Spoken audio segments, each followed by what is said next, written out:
আসসালামু আলাইকুম। দূরে এবং কাছে যে যেখানেই আছেন, ভালো আছেন, সুস্থ আছেন। আলহামদুলিল্লাহ আমরা বেশ ভালো আছি। নতুন ভিডিও নিয়ে আসলাম, শেষ পর্যন্ত দেখবেন, আশা করছি ভালো লাগবে। সবাই জানেন আমের সিজন এখন, ঘরে তো আম থাকে কম বেশি, যার যখন খুশি বা যেমন খুশি কেটে খেয়ে নিই। তো সকালবেলা উঠেই আমি বেশ কিছু আম কেটে নিলাম, ছেলেদের জন্য রেখে দিলাম, আর আমি এখনই খেয়ে নেব। আমি আম খেয়ে তারপরে চলে আসলাম সকালের জন্য নাস্তা তৈরি করতে। আজকে আমি আপনাদেরকে খিচুড়ি রান্না করে দেখাবো প্রেশার কুকারে। প্রেশার কুকারে খিচুড়ি 10 মিনিটে হয়ে যায়, তাই একটু বেলা যেহেতু হয়ে গেছে প্রেশার কুকারেই বসিয়ে দিলাম। আর এই প্রেশার কুকারে রান্না করলে অত বেশি তেল দিতে হয় না। এখানে হলুদ, মরিচ, ধনিয়া গুঁড়া, সেই সাথে পেঁয়াজ, রসুন, কাঁচামরিচ কেটে দিয়েছি, পাশাপাশি দিয়েছি আদা রসুন পেস্ট।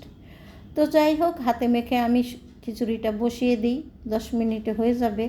আর আমি এদিক দিয়ে বিভিন্ন রকমের কাজ করব। চেয়েছিলাম একটা কাঁঠালও ভাঙতে, কিন্তু ভাঙতে গিয়ে দেখি কাঁঠালগুলো পাকেনি। আর আমার তো তর সইছে না কাঁঠাল কোন সময়ে পাকবে এবং খাবো। কেননা আমি কাঁঠাল খেতে ভীষণ পছন্দ করি, আর কাঁঠাল খেলে আমার কোনো অসুবিধাও হয় না। অনেকের নাকি কাঁঠালের সমস্যা, যাই হোক, হতেই পারে, সবার তো আর একরকম না।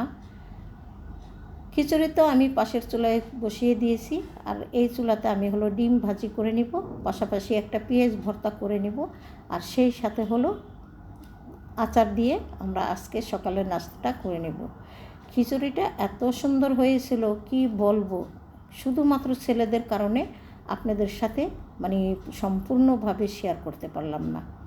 ছেলে একজন তো অ্যাক্সিডেন্ট করেছে, তো কী আর করার, তাকে আমার খাইয়ে দিতে হয়। অলরেডি তার আবার বাইরে যাওয়ার সময়ও হয়ে গেছে।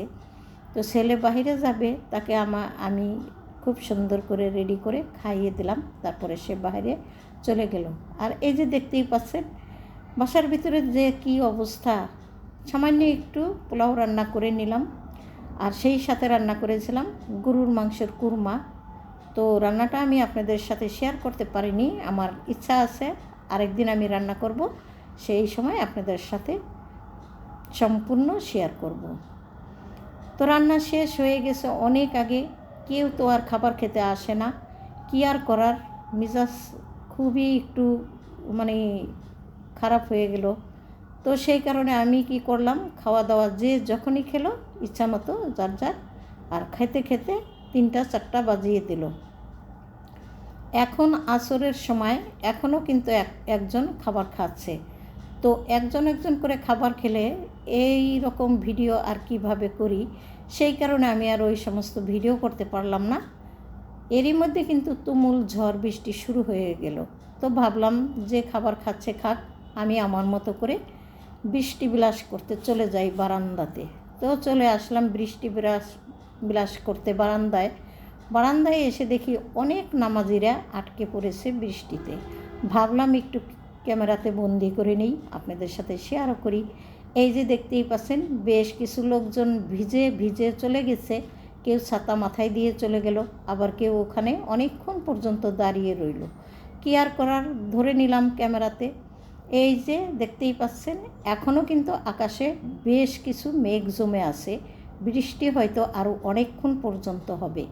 তো যাই হোক, আমার কিন্তু অসুবিধা নেই, যেহেতু এখন বিকেলবেলা, কোনো কাজ তো আমি করবই না, কাজ থাকলেও করব না, না থাকলেও করব না, সেই ভেবে আমি কিন্তু ইচ্ছা মতো বৃষ্টি বিলাস করলাম বারান্দায় দাঁড়িয়ে, আর আপনাদের সাথে শেয়ার করলাম, এবং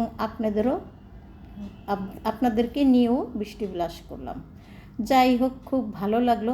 আসলে আমি কিন্তু ভিজেছিলাম, আমার বারান্দাতে খুব বৃষ্টির পানি এসেছিল, তো আমি কিন্তু ভিজেছি।